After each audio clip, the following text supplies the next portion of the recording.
رسول اللہ صلی اللہ علیہ وسلم سب سے زیادہ سخی تھے، اور رمضان میں جب آپ کو جبرائیل آ کر ملتے تو آپ بہت زیادہ سخاوت کرنے والے تھے، اور جبرائیل رمضان کی ہر رات آپ سے ملتے تھے اور آپ سے قرآن کا دور کرتے تھے۔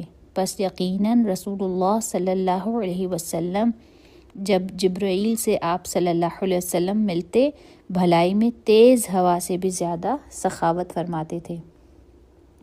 سبحان اللہ، میں تو بس اجود کے خوبصورت اور وسیع معنوں میں ہی کھو گئی۔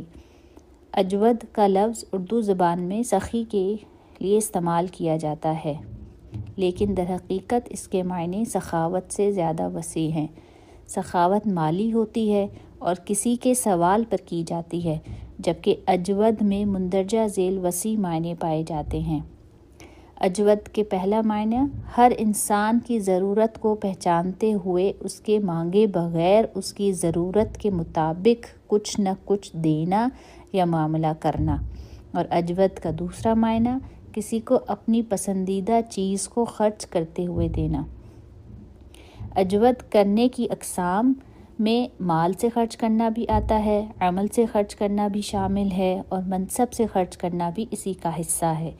رسول اللہ صلی اللہ علیہ وسلم کی زندگی سے ہمیں مختلف اقسام سے سخاوت کی مثالیں ملتی ہیں، جیسے علمی ضرورت پوری کرنا، لباس یا کھانے کی ضرورت پوری کرنا، نصیحت اور خیرخواہی کی ضرورت پوری کرنا، دعوت کی ضرورت پوری کرنا، کسی نیک کام کے لیے سفارش کر دینا، امت سے خیرخواہی کرنے کی ضرورت پوری کرنا۔ اس حدیث کے مطابق رسول اللہ صلی اللہ علیہ وسلم سب سے زیادہ سخی تھے، لیکن رمضان میں آپ صلی اللہ علیہ وسلم کی سخاوت کئی گنا بڑھ جاتی، جیسے الریح المرسلہ ہو، جس کے معنی ہیں چھوڑی ہوئی ہوا۔ اس تشبیہ کو دینے کے پیچھے مختلف وجوہات بتائی گئی ہیں۔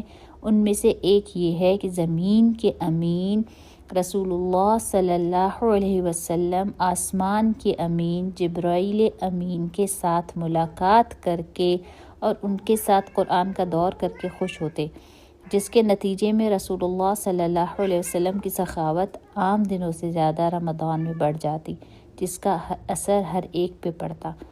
اس میں ہمارے سیکھنے کی بات یہ ہے کہ ہم سخاوت کریں جس میں سخاوت کے مختلف پہلو شامل ہوں، مثلاً کسی کو ہنر سکھا دینا، کسی کو وقت دے دینا، کسی کی دلجوئی کرنا، کسی کی تعلیم کا بندوبست کرنا، کسی چھوٹے کاروبار کا ریویو لکھ دینا، حوصلہ افزائی کرنا، کسی کی سفارش کر دینا۔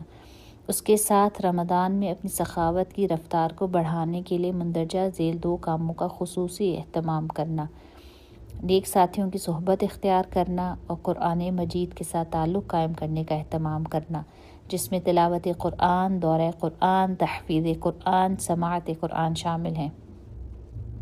اس مقصد کو حاصل کرنے کے لیے ہمیں اپنے جذبات، کاموں اور وقت کا جائزہ لینا چاہیے۔ کون سے کام ایسے ضروری ہیں اور کون سے غیر ضروری ہیں جو چھوڑ کر سخاوت کے کام کیے جا سکتے ہیں؟ میرے جذبات میں کب خوشی یا غم یا پریشانی ہوتی ہے؟ میں اپنے جذبات کو واپس خوشی والی حالت میں کیسے لا سکتی ہوں تاکہ نیک کاموں پر منفی اثر نہ پڑے؟ میرے وقت کا مزید بہتر استعمال کیسے ہو سکتا ہے؟ اللہ سبحانہ تعالی ہمیں بھی نیکی میں آگے بڑھنے والا بنا دے، آمین۔